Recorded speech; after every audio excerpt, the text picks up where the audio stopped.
We can continue to be increasingly transparent with the public and really just demonstrate what I believe is good management, good governance in the city. Welcome to Kelowna Talks, where we explore the why behind the decisions that shape your city. Together, we open the curtain and dig deep into current issues, plans, and policies that come out of City Hall. Thanks for joining us as we talk about Kelowna and the topics that matter to you.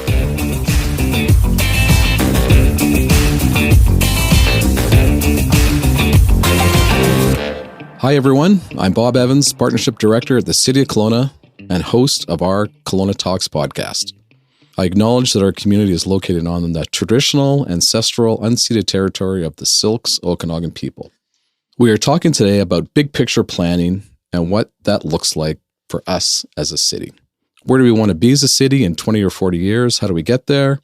I think sometimes we're challenged to show residents what's being accomplished outside our day-to-day things we do, like clearing snow, keeping arenas and pools running, providing safe drinking water, etc. One way the city maps its path forward is by creating a strategic plan. So one way the city maps its path forward is by creating strategic plans. Once there's a plan and specific actions listed, it's easier to measure and see if we're moving in the right direction.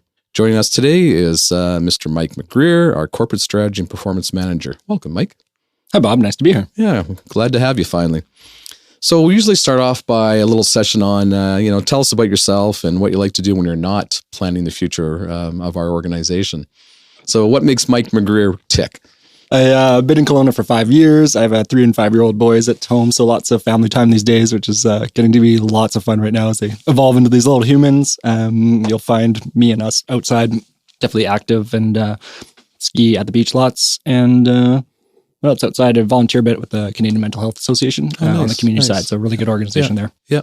And what brought you to Kelowna? This job, or where were you before, Mike? I was in Vancouver and New West. And my wife grew up in the Okanagan, so we were looking for opportunities to come into the Okanagan. And then it was this job actually that brought me up, and that was 5 years ago. It's been a really good, to raise a young family, and great time to be with the organization too. Just lots happening in the city, and from a city government side, it's a fun place to be right now. Well, we're definitely going to get into that. So now we know a little bit about you. Tell us about what it is you do around the corporate strategy and performance. It sounds intimidating.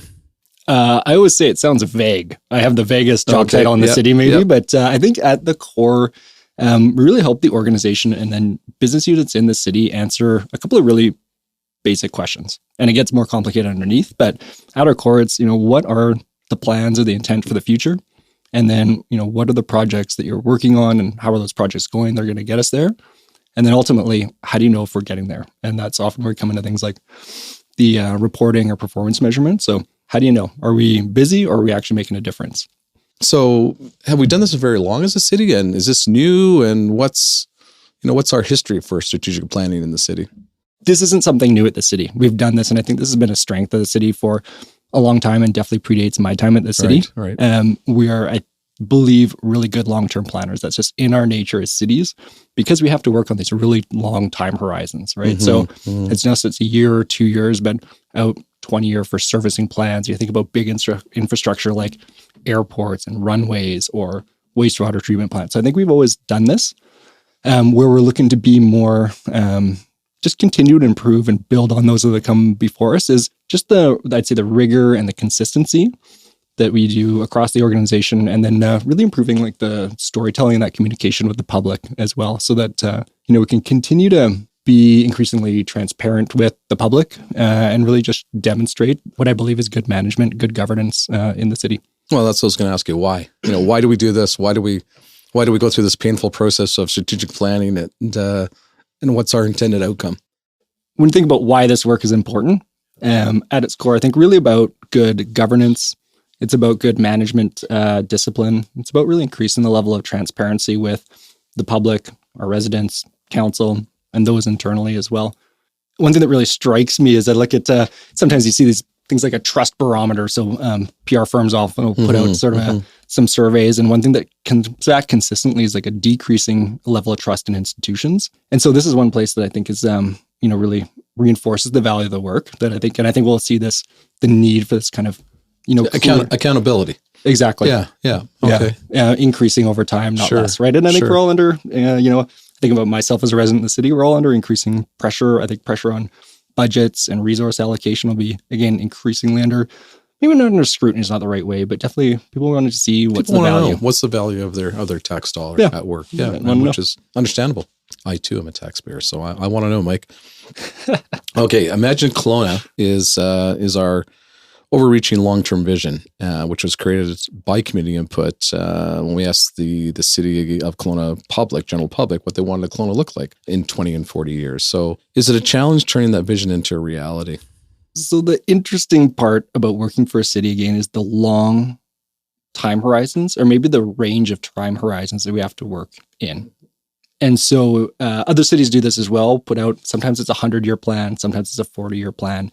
It's the really big, visionary, almost philosophical directions we want to take. We're saying, yes, we're going to place emphasis on this type of direction versus this. And then that helps guide those sort of plans or the projects that are coming in shorter time horizons underneath that. So, nesting within something like a Imagine Kelowna, which is quite visionary, comes our official community plan. So that's really a more detailed 10 or 12-year look at how we do land use and development with the city.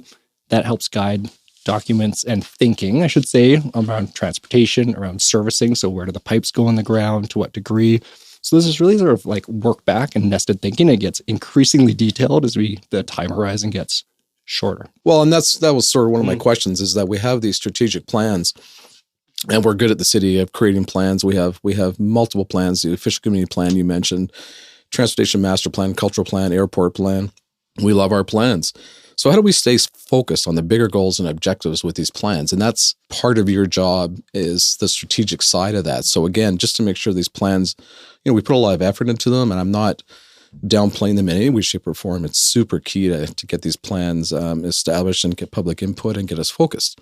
And how do we, monitor our success on these plans? And the ultimate question is, both as staff and the general public, we talked about the taxpayer wanting to monitor our progress.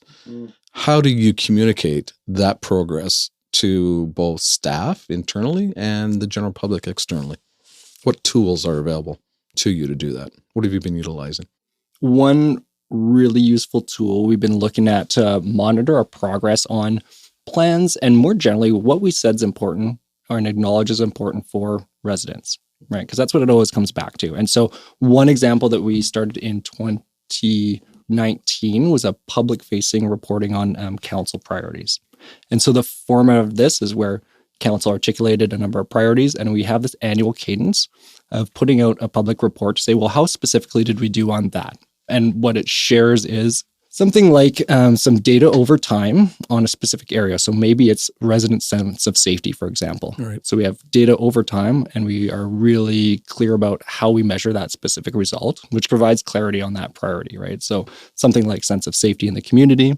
And then some analysis from our subject matter expert says, helps people interpret what they're seeing, because it's complex stuff often. So think about something like safety. So answering questions like, well, why is this measure important, or why is this important? Things like, how are we doing here? Are we trending in the right direction? What's within our scope of control as a city here? What's the relative value of some of the work that we're doing? And then always driving to, well, what's next, right? So what did we learn, and how are we going to adjust or invest differently to keep getting at the result? Or sometimes it helps clarify that, we started here, we've learned, and we actually need to shift a little bit in the defined result. Yeah. And okay, so I'm going to not let you off the hook that easily, because one of the questions I ask is, how do we communicate that to the general public? Is there, are we doing an annual report? Is it on our website? Like, if somebody's listening to this podcast, where do they go? Where do they find this information so they understand a little bit more in depth on what we're talking about and how they can dig a little deeper? So one good example is in our, we have an annual progress report on council priorities. So if you Google that, it will come up. You can see a historical record over the past couple of years. So it's I think is a really accessible, approachable kind of reporting, but we do a lot today, and we have historically. So things like our annual budget document, when that comes out, right? There's a slew of performance measures in there. There's a lot of reporting on how we did. We do in various different formats, like annual updates on some of our major plans and strategies to get at that question of how we're doing.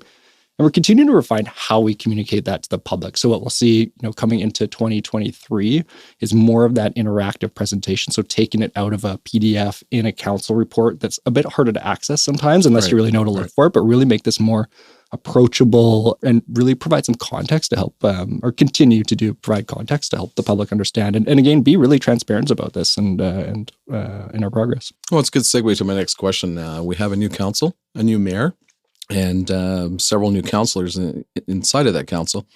How do we tie council priorities with our corporate priorities? And what's the process for each to set those priorities and then mesh them together? So in thinking about council and corporate priorities, I liken council priorities to if we were a company or a nonprofit, really starts to articulate what's the services or an emphasis on some of the services that we want to achieve in the community, right? So in our context, that might be something like safety or transportation or vibrant neighborhoods, right? So starts to articulate what are residents really going to see and feel. And every council does that a little bit differently. The corporate side of the house, and this is where my team's quite active as well, is really thinking about to deliver those types of services to the public, what do we need to have from a organizational capability side to be able to deliver that thing. So that's often things like our financial systems. Do we have the right people in place and the training in place? Do we have the right, processes? Are they efficient? Are we investing in our back end? So right now we're really looking at things like digital transformation would be the, the higher level term, but in practice, that means like, how can we make more of our services available online so residents can interact and do business the way they want with the city outside of regular business hours and have that level of service that we've come to expect from other organizations. So like that would be an example of some of the, what we call corporate priorities, but really making sure those are in lockstep. Right. So but that's part of your, I guess, testing and self-examination as we go through the year to make sure that our corporate action plan and priorities align with council priorities. Well, exactly. Is that a fair statement? I see it as a big team sport ultimately, right? Because we have to be clear about what's going to be important to residents and then can we deliver it, right? Because, we see that in the environment we're in, there's higher turnover in organizations. And if you don't have the qualified people in the seat, right, you can't open the door to the facility or you can't provide that level of service that you want to or make those shifts that we have more services online. Definitely it's a team sport. Okay, so we've done a lot of talking about various documents and directions and the background work you're doing, Mike. Again, I'm like the simple guy. I need to know, where do I go to look? What am I going to see? How do I understand corporate decision, corporate priority making a little bit easier? Can you help me with that one, please? Yeah, there's a few places you can look. So we're definitely digital first. Look through the City of Kelowna website. If you Google something like Council Priorities City of Kelowna, there'll be some the annual reporting will come up, so you can see this again by priority area, see some data over time and some analysis, and it's really written for the public, so that would be one place.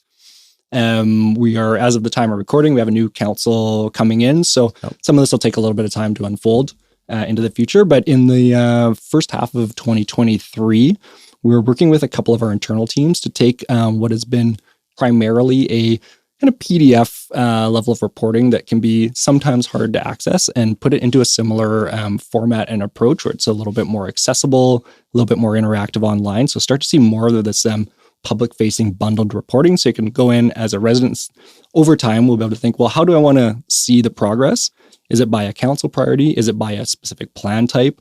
Is it by a theme? One thing that'll be coming in the front half of 2023 as well as a services dashboard. So if I want to see how are we performing on some of our base services. So, examples and would include things like around our fire service or around clean drinking water or snow removal. These things. So I'm going to stop you there though.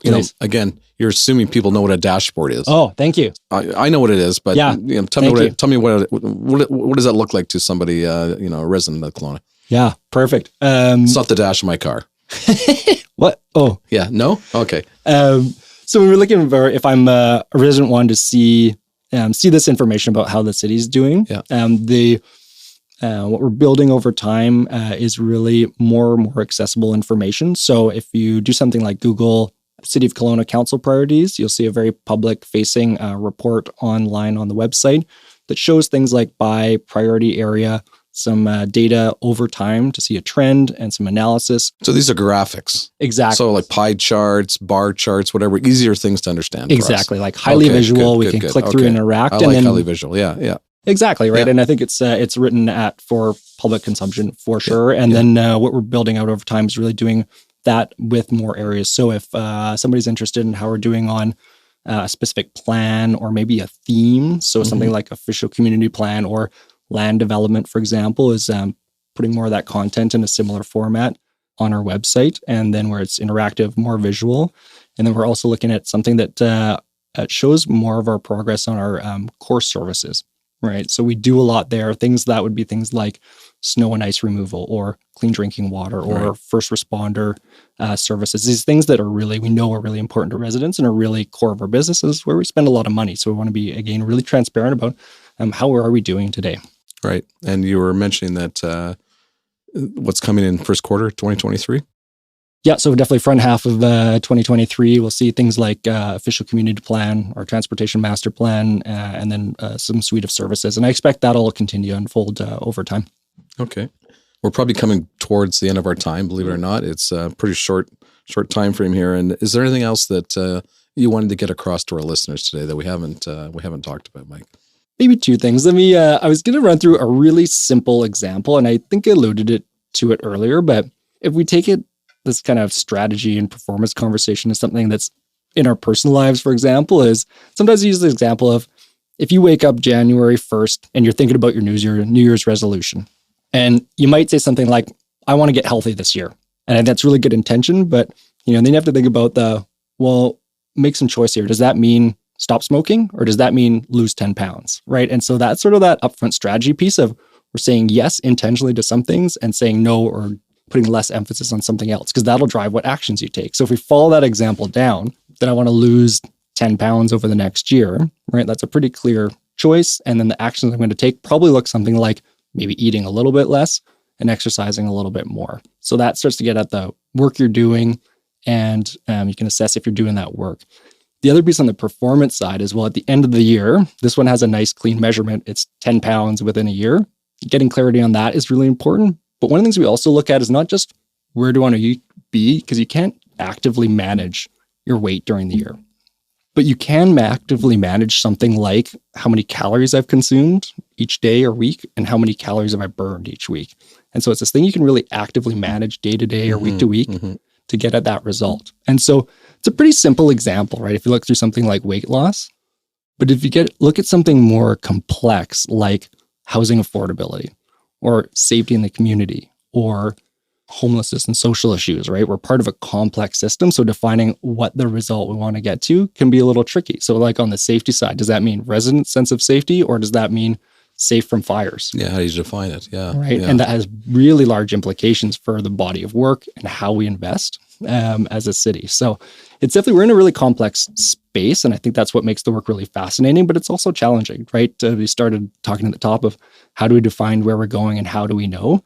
Sometimes it's a challenging exercise, but I'm really proud of the work that we've done as a city. I've seen a real commitment in my time here, both from councils and from our city administration, to make this, something that's important. We've really invested in it. I think it's, for those people that are listening, that are interested, I'd definitely encourage you to go and have a look, because I think that we do a good job, and there's definitely a commitment to keep getting better. No, I've noticed that as well, and I appreciate you talking about a difficult topic. And again, it's like a flying at 100,000 foot level sometimes, and how do you actually look at the ground at the same time? So I don't smoke, and maybe I could lose 10 pounds. So I thought you were staring a little too close at me, Mike, during that part of our talk. But I really appreciate your time today, and hopefully our listeners learn a lot more about strategic plans. Hey, my pleasure, and thanks for having me. Okay, thanks. Thank you for listening to this episode of Kelowna Talks. For more conversations about topics that matter in your community, subscribe on Spotify and Apple Podcasts. If you liked what you heard, give us a 5-star rating and review, and share Kelowna Talks with your friends and neighbors. For more information about this podcast and other big community conversations, visit kelowna.ca/community stories.